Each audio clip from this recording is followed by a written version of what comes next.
Back in the day when the circus would come to town, they'd set up a tent and there would be a man with a megaphone and he'd bark. He'd call the audience into the tent. He'd pitch the tent. He would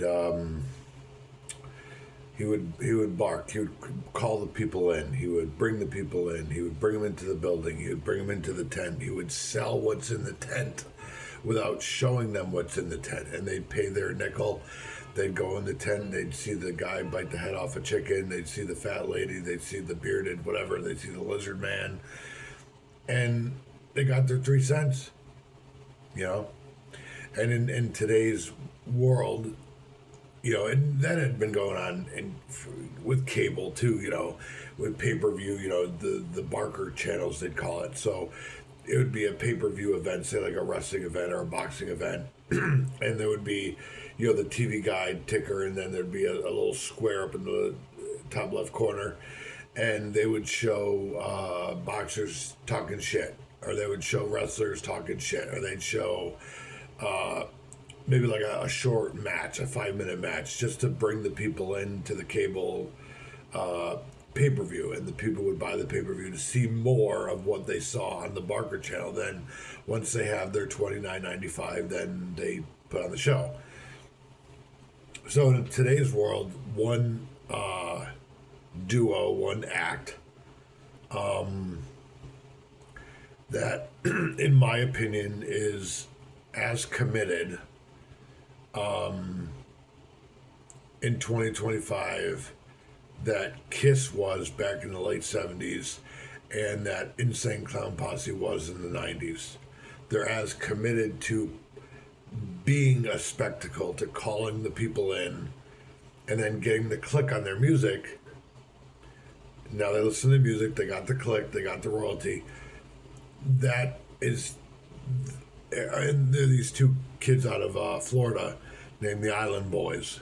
They're all tattooed up, and they're handsome, and they do wild things and MMA fights and little stunts, and what they did for a long time was they would go live on social media, all sorts of social media, and they would be really weird, and they would talk shit, and they would be wild and crazy and really outrageous.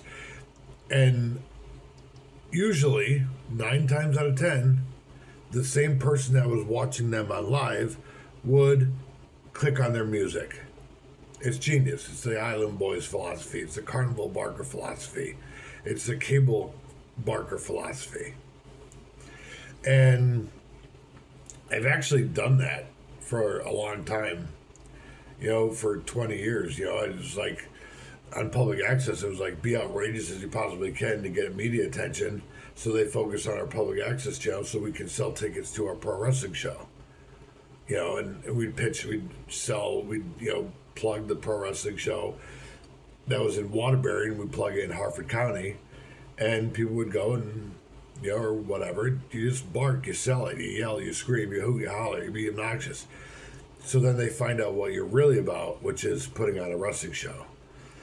And now that I'm older, I do these kind of videos to draw attention to my old sketch comedy videos, or my demo reels, or my old wrestling videos, or my old public access videos.